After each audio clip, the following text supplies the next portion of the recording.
27절 말씀 보시면 그 이래가 거의 참회라고 말씀하고 있죠. 여기서 7일은 야고보의 조언에 따라서 네 사람과 함께 정결 예식을 치르던 기간을 말하고 있습니다. 자, 이 기간 동안 바울이 성전에 매일 출입을 하게 됩니다. 자, 그때 아시아, 즉 에베소에서 온 유대인들이 성전에 있는 바울을 보고 사람들을 충동하게 됩니다. 그 이유가 무엇인가 하면 순전히 오해 때문이다라고 하는 것을 알게 되죠. 28절에 말씀하는 것과 같이 바울과 함께 서원 예식을 하고 있는 이 네 사람이 헬라인인 줄로 알고 바울이 이방인을 성전에 데리고 들어와서 성전을 더럽혔다라고 하는 것으로 사람들을 충동하고 있다라고 하는 거죠. 여러분 지도를 한번 보여주세요. 실제 성전 구조가 어떻게 생겼는지 그림으로 잘 보시면 맨 바깥에가 이제 이방인의 뜰입니다. 여기는 이방인들만 들어갈 수 있는 것이고 그 안에는 못 들어갑니다. 그 안에 보면 여인의 뜰이 있죠. 여인의 뜰은 유대인 여인들만 들어갈 수 있는 것이고 여인의 뜰과 저 안쪽에 제사장의 뜰이 있는데 제사장 뜰과 여인의 뜰 사이 그 사이가 이스라엘의 뜰입니다. 그 이스라엘의 뜰은 유대인 남자만 거룩한 남자만 들어갈 수 있는 곳이 됩니다.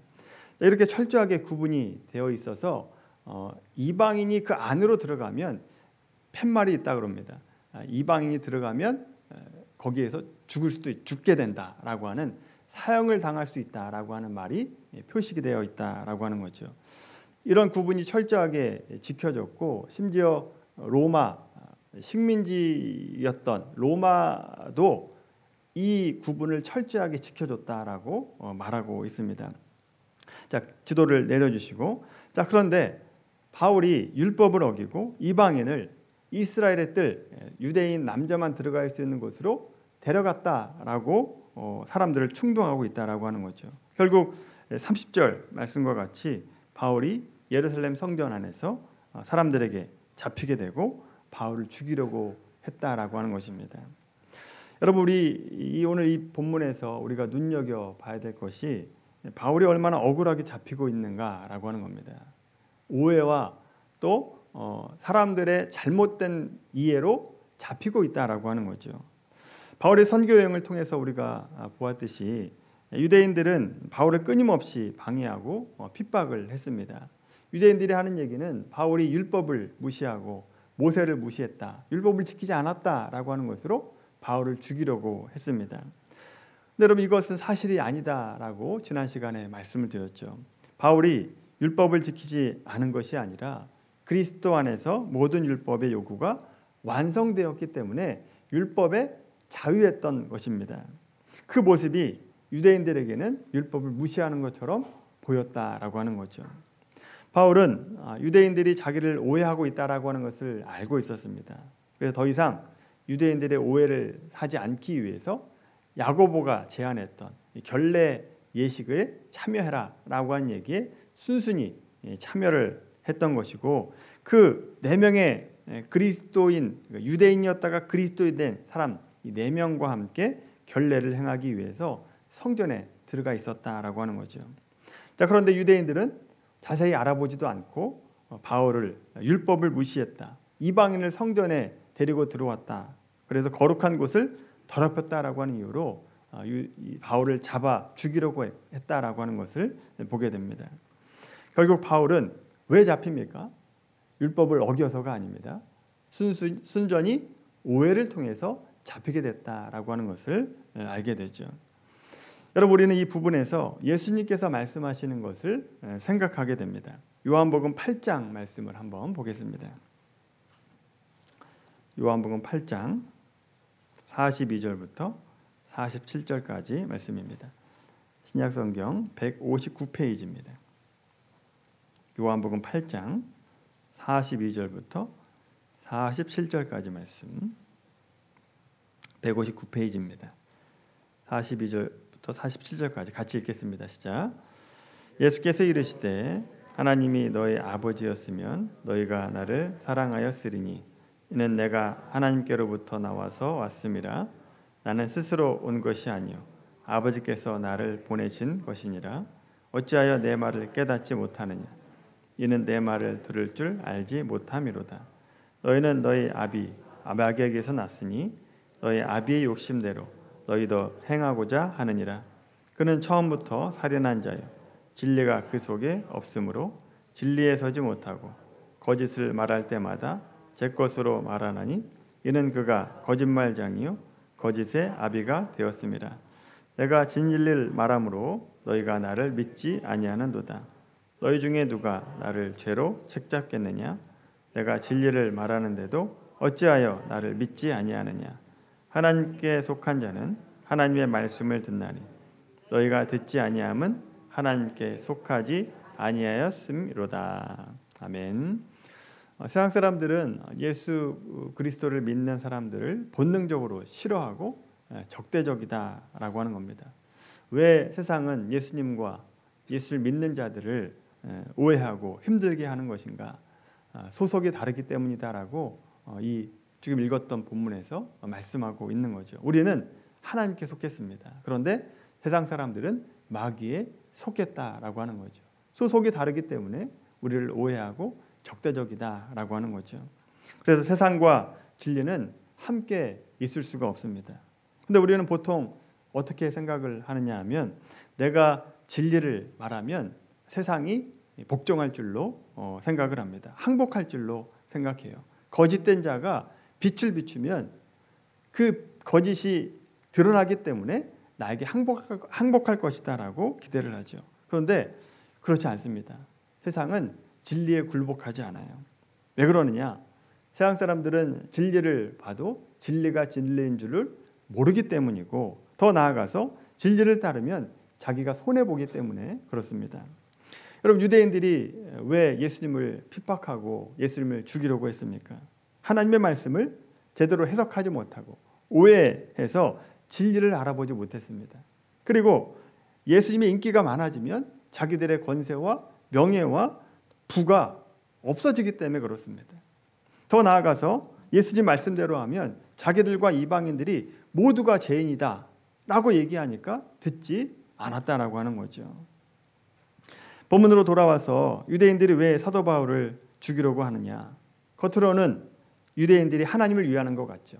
성전을 위하는 것 같습니다. 그런데 실상은 그렇지 않다라고 하는 겁니다. 요한복음 5장 한번 보세요. 5장 43절 47절입니다. 앞쪽으로 좀만 넘어오시면 요한복음 5장 43절부터 47절까지 말씀입니다. 5장 43절부터 47절까지 같이 읽겠습니다. 시작. 나는 내 아버지의 이름으로 왔음에 너희가 영접하지 아니하나 만일 다른 사람이 자기 이름으로 오면 영접하리라. 너희가 서로 영광을 취하고 유일하신 하나님께로부터 오는 영광은 구하지 아니하니 어찌 나를 믿을 수 있느냐? 내가 너희를 아버지께 고발할까 생각하지 말라. 너희를 고발하는 이가 있으니 곧 너희가 바라는 자 모세니라. 모세를 믿었더라면 또 나를 믿었으리니 이는 그가 내게 대하여 기록하였음이라. 그러나 그의 길도 믿지 아니하거든 어찌 내 말을 믿겠느냐 하시니라. 아멘. 46절에 보시면 모세를 믿었더라면 또 나를 믿었으리니 라고 하는 이 말씀에서 모세 즉 율법을 얘기하는데 하나님의 말씀을 의미하는 겁니다.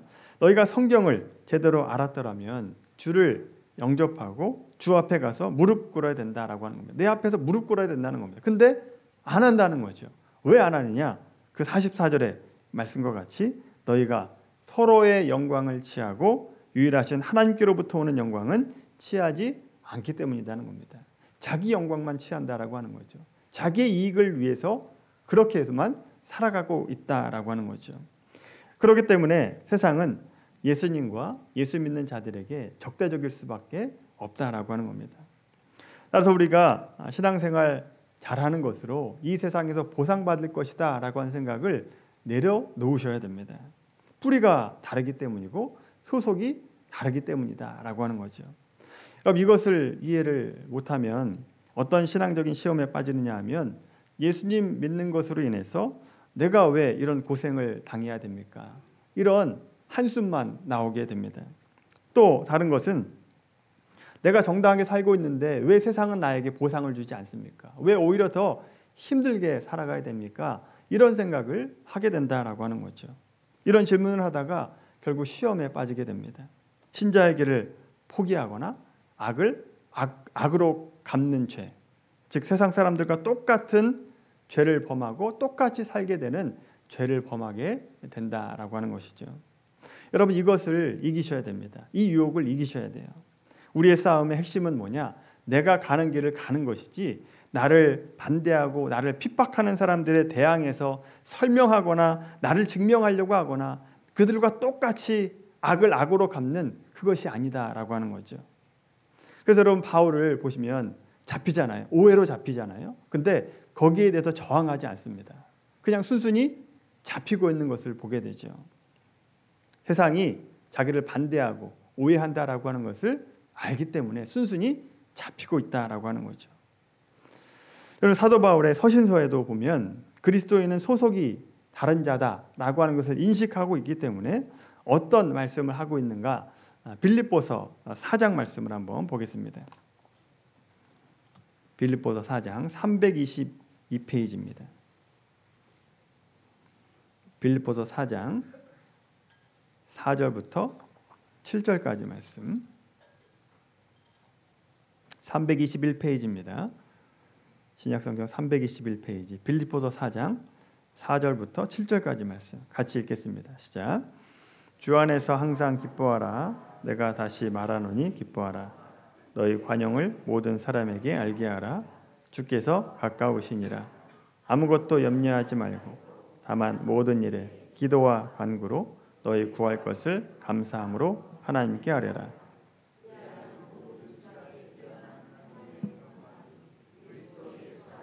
너희 마음과 생각을 지키시리라. 아멘. 아시다시피 빌립보서는 옥중서신입니다. 로마 1차 감옥에 있을 때에 빌립보 성도들에게 편지를 보내고 있는 것인데 지금 억울하게 붙잡혀서 고생을 하고 있는 거예요. 감옥 속에 있습니다. 그러면서 뭐라고 얘기하냐? 4절에 보시면 주 안에서 항상 기뻐하라. 내가 다시 말하노니 기뻐하라 라고 말하고 있죠. 어떻게 이렇게 얘기할 수 있습니까? 왜 고난 중에도 어떻게 기뻐하라라고 얘기할 수 있느냐라고 하는 거죠.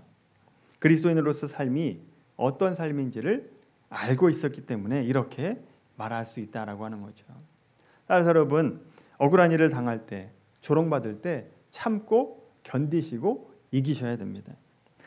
세상 사람들과 똑같은 방법으로 대응해서는 안 된다라고 하는 것이죠. 그래서 여러분 그 상황 가운데 우리가 해야 될 일이 있습니다. 8절 말씀이 우리가 해야 될 일이에요. 세상의 오해와 핍박 속에서 뭘 해야 되느냐? 빌립보서 4장 8절 말씀입니다. 같이 읽습니다. 시작.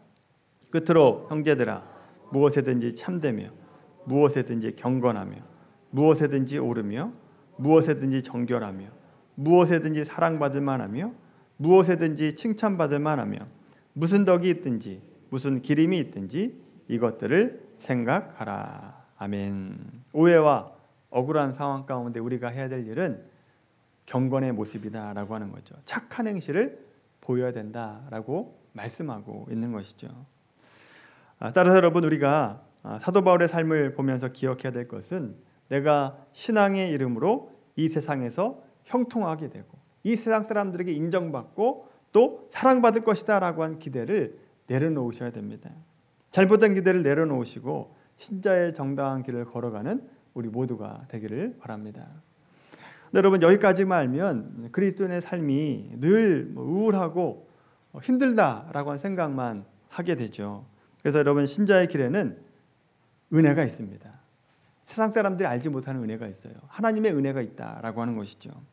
오늘 본문을 조금만 다른 관점으로 보면 세상의 핍박만이 아니라 지금 사도 바울의 결박당하는 그 순간에 하나님의 은혜가 있구나라고 하는 것을 알게 돼요. 31절 말씀 보세요. 본문 31절 말씀 본문으로 돌아오십시오. 31절 말씀 보시면 유대인들이 바울을 죽이려고 하고 있죠. 32절 후반부 말씀 보면 이미 바울이 막고 있습니다. 막고 있어요. 자, 그런데 그때 천부장이 군사를 이끌고 바울을 쇠사슬로 결박하고 있는 것을 보게 됩니다. 이 장면이 바울이 체포되고 있는 장면입니다만 다른 관점으로 보면 이 천부장이 와서 결박을 하는 것으로 인해서 바울을 죽이려고 하는 사람들로부터 지금 떼어지고 있다라고 하는 거죠. 격리되고 있다라고 하는 겁니다. 그래서 37절에 보시면 천부장이 바울을 결박해서 천부장의 영내로 들어가게 됩니다. 이 영내라고 하는 것은 안토니오 요새, 로마 군대의 요새로 끌고 갔다라고 하는 얘기입니다. 이제부터는 그럼 누구의 보호를 받게 되느냐? 로마 군대의 보호를 받게 됐다라고 하는 것이죠. 여러분, 그래서 이 겉으로는 바울이 결박을 당하고 있는 것이지만 하나님은 바울을 로마 군대로부터 보호하고 있는 것이다 라고 하는 것을 보게 되죠. 왜 이 보호가 필요하냐? 그때 당시에 유대인들의 살기가 엄청났기 때문에 그렇습니다. 23장 12절 13절 말씀 보시면 사도행전 23장 12절 13절 바울을 죽이기 위해서 먹지도 아니하고 또 마시지도 아니하겠다라고 한 사람, 그 사람이 40명이나 있었다라고 하는 것을 알게 돼요. 그러니까 죽음을 결사하고 바울을 죽이겠다라고 다짐했던 사람이 있었다라고 하는 겁니다. 그들에게서 바울을 보호하기 위해서 하나님은 로마 군인들을 사용하고 있다라고 하는 것입니다. 그 이후에 이제 말씀 보시면 사도행전 23장 23절 24절에 보면 바울 한 사람을 보호하기 위해서 로마 군대 470명이 동원되는 것을 보게 돼요. 이 바울을 보호하기 위해서. 그래서 여러분 오늘 말씀 속에서 바울의 모습이 세상적인 눈으로 보면 불쌍하고 처량해 보이죠. 맞고 있죠. 결박당하고 있습니다. 로마의 영내로 끌려 들어가고 있다라고 하는 겁니다. 하나님이 뭐 하시는 건가?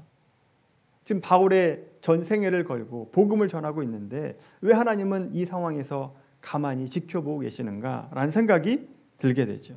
그런데 여러분, 하나님의 역사적인 눈으로 보면, 영적인 눈으로 보면 이 모든 것이 바울의 사명을 감당할 수 있도록 하나님의 돌보심과 인도하심이다라고 하는 것을 깨닫게 되는 겁니다. 다시 말하면 바울을 죽이거나 망하게 하기 위함이 아니라 바울을 보호하기 위한 하나님의 방법이다라고 하는 것입니다. 그리고 바울로 하여금 로마로 가게 하기 위한 하나님의 계획이었다라고 하는 것을 보게 되는 것이죠. 따라서 여러분, 우리가 눈에 보이는 것만 보면 안 됩니다. 눈에 보이는 대로만 해석하고 이해하면 안 된다라고 하는 거죠. 세상에서 그리스도인으로 살아갈 때 한편으로는 힘든 일이 많이 있습니다. 사람들의 오해와 핍박과 멸시와 천대를 받으면서 살아가야 될 때가 있습니다.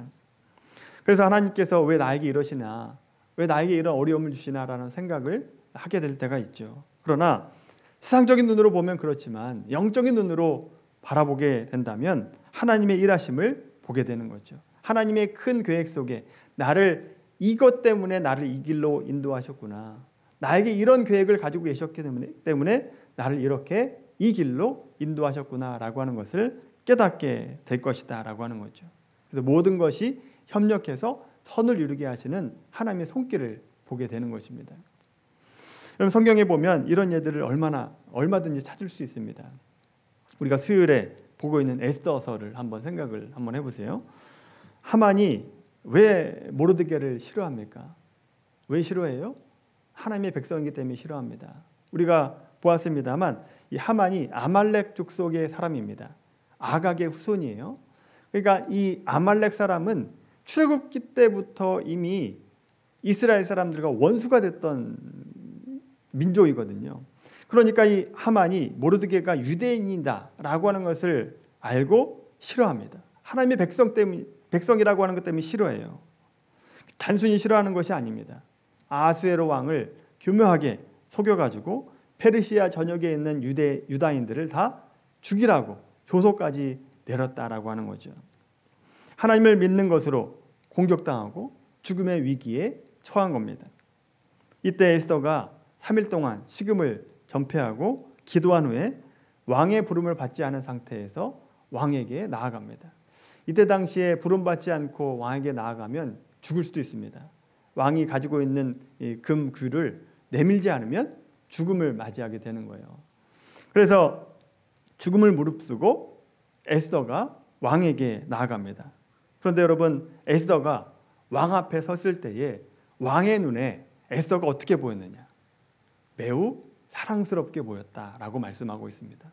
매우 사랑스럽게 보였다. 그래서 금규를 내밀게 되죠. 그때 왕이 에스더에게 당신의 소원이 무엇이고 요구가 무엇이냐, 내가 나라의 절반이라도 내가 너에게 주겠다라고 얘기합니다. 그때 에스더가 다른 소원이 아니라 오늘 내가 왕과 하만을 위해서 잔치를 베풀 테니까 그 잔치에 와주십시오라고 요구를 합니다. 그리고 잔치가 벌어져요. 그 잔치가 벌어지고 있을 때 왕이 다시 한번 에스더에게 얘기합니다. 당신의 소원이 무엇이고 요구가 무엇이냐, 내가 나라의 절반이라도 내가 너에게 주겠다라고 얘기할 때 뭐라고 얘기하느냐, 에스더가 다음 날에도 내일도 잔치를 열 텐데 왕과 하만이 와서 이 잔치에 참여해 주십시오라고 요구합니다. 여러분, 내일 한 번 더 잔치에 와라. 오늘 잔치가 끝났고 내일 잔치가 남았습니다. 그리고 그날 밤에, 오늘 잔치가 끝나고 내일 잔치가 남아있는 그날 밤에 하나님의 역사가 이루어집니다. 에스더 6장 말씀 한번 찾아볼까요? 에스더 6장 1절 말씀입니다. 구약성경 755페이지, 구약성경 755페이지, 에스더 6장 1절에서 3절까지 말씀입니다. 에스더 6장 1절에서 3절 같이 읽겠습니다. 시작.